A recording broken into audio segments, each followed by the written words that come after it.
안녕하세요 모두에게 행복한 하루를 기원합니다. 오늘의 뉴스를 함께 살펴보자. 나는 모든 사람들을 많이 사랑한다. 한국과 지구 정반대편에 위치한 국가 아르헨티나.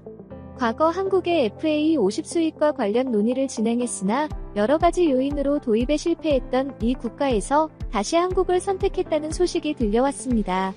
중국산 전투기 수입을 논의하던 도중 최악의 성능을 자랑하는 중국산 전투기를 도저히 쓸 수 없다는 판단과 최근 놀라운 성적을 기록한 한국 FA50의 성과를 보고 다시 한국에게 손을 내밀며 사업 제한을 요구했다고 하는데요.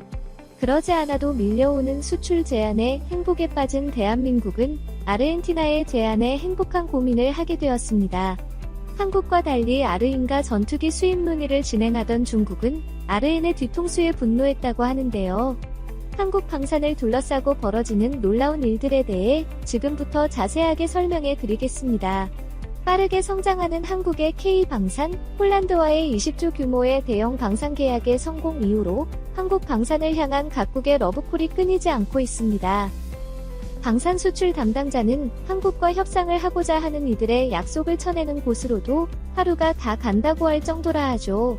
미국 CNN도 이러한 한국의 변화를 감지했고 한국 방산에 대한 특집 방송을 내보낼 정도였습니다.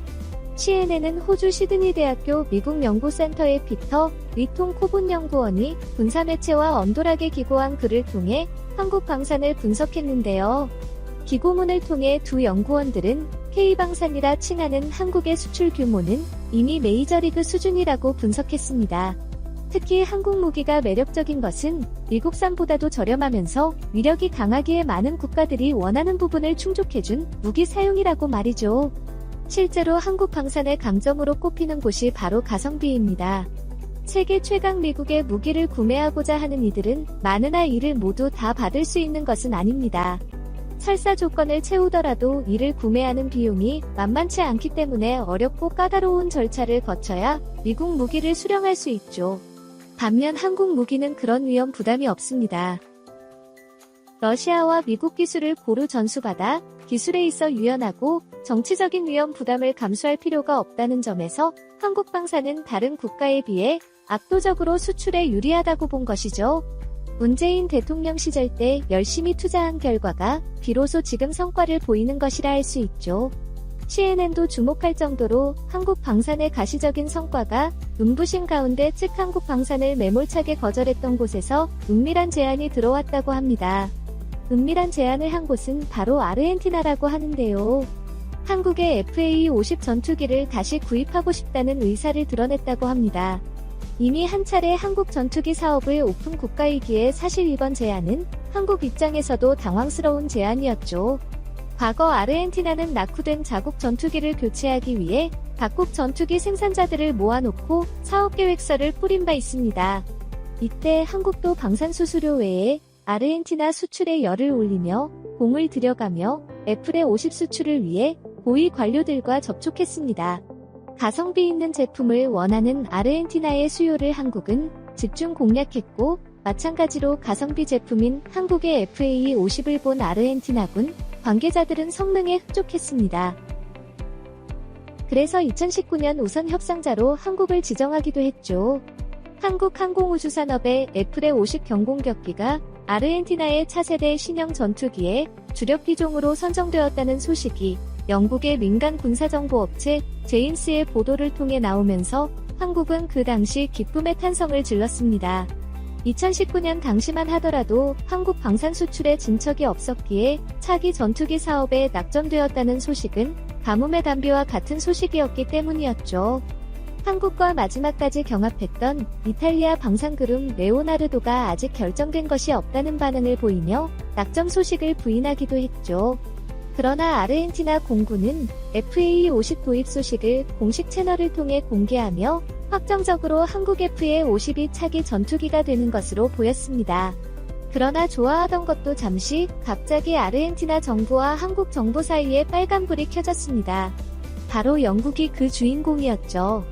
FA50의 주요 부품 중 6개가 영국에서 만들어지며 이에 대한 수출 권한은 영국 정부에 있습니다.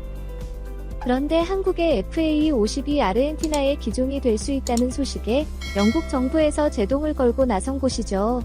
아르헨티나와 영국은 포틀랜드 전쟁으로 악연이 있습니다. 포틀랜드 소유권을 둘러싼 전쟁 때문에 영국은 아르헨티나에 대해 악감정을 가지고 있었고 그 악감정을 F-50 사업에 개입한 곳입니다.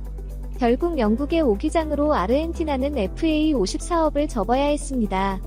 비싼 가격에 미국 전투기를 수입하거나 아니면 그보다 훨씬 저렴한 중국산 기종을 찾아 했죠. 그래서 최근까지 아르헨티나는 중국 전투기 제2의 97을 아렌 공군의 차기 전투기 기종으로 고려, 이를 도입하기 위한 논의를 하고 있다는 소식을 전해왔죠. 그러나 이 논의를 뒤엎고 아르헨티나 정부에서 원래쯤에 했던 F-50을 다시 도입하겠다고 태도를 바꾼 것입니다. 중국과 제대로 논의가 되는 것처럼 보였던 것과 반대되는 태도를 보인 것이죠. 최근 아르헨티나 공군 대표단이 제2의 F-17 전투기 평가를 위해 중국 국영 항공기술 수출입 회사 시설을 방문했습니다.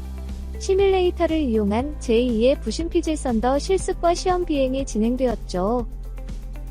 테스트 결과가 나오고 중국은 매우 자신만만했습니다. 특히 중요했던 물류 지원 패키지와 최적의 자금 조달 조건이 포함된 것으로 알려져 아무런 무리 없이 진행될 것으로 보였죠.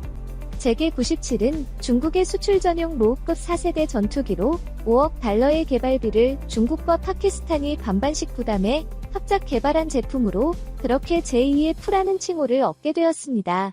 대당 1,500만 달러에서 3,500만 달러 수준으로 F-16 전투기보다 절반 가격으로 매우 싼 전투기로 알려져 있습니다.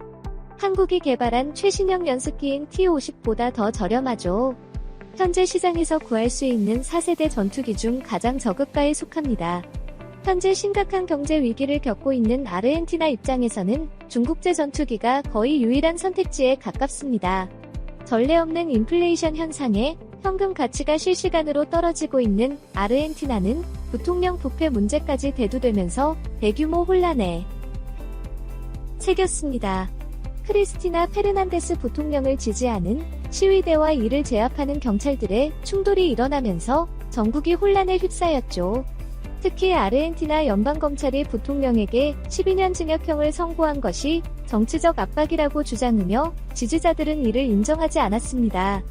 그러나 많은 국민들은 부패 문제가 심각하다는 것을 알고 있었고 이들 지지자들에 대해 고운 눈초리를 보내진 않았죠. 하지만 극렬 지지자들을 둘러싼 아르헨티나 정치 상황까지 더하며 전투기 호도 사업은 혼란에 빠졌는데요. 그러나 아르헨티나 합참의장인 후안 마르틴 팔레오가 다른 의견을 제시하며 이 사업에 제동을 건 것입니다. 아무리 상황이 좋지 않다고 해도 중국 제품의 성능을 믿을 수 없다고 주장한 것이죠. 그는 최근 파키스탄 이슬라마바드를 방문해 전투기와 관련된 논의에 들어갔던 것으로 알려졌습니다. 그는 그 자리에서 제게 97의 성능에 대한 불만을 토로했다고 하는데요. 싼 가격이라고 하지만 국방을 지키는 전투기 구입에 있어 더 나은 전투기가 필요하다고 판단한 것입니다. 그래서 다시 공이 한국으로 넘어오게 된 것이죠. 최근 들려온 폴란드 FA-50 수출 소식 또한 아르헨티나를 자극한 것으로 보이는 상황. 여러 차례 한국을 방문해 한국산 전투기 성능을 가까이서 지켜본 아르헨티나군 관계자들은 그렇게 아쉬움을 드러내며 다시 한국으로 선회한 것입니다. 아르헨티나가 한국의 FA-50 도입을 위해 방영을 손에 써도 아르헨티나가 해결해야 할 과제는 만만치 않습니다. 특히 영국과의 앙금이 여전히 발목을 잡고 있는데요. 그런데 놀랍게도 이 문제가 최근 해결되었다는 소식이 들려왔습니다. 군사 전문 매체 디펜스24에 따르면 카이에이 관계자가 판버러 에어쇼를 방문했을 때 애플의 50 부품과 관련 부품 대체와 관련된 사항을 논의했다고 합니다. 핵심 부품으로 알려진 영국제 부품을 대신해 다른 부품으로 교체해 타국 수출을 가능하게 교섭을 했다는 것이죠. 한국은 그러지 않아도 F-50을 원하는 국가들이 많아지는 가운데 영국 부품 문제가 향후 수출에 있어 걸림돌이 될 것이라 판단이래.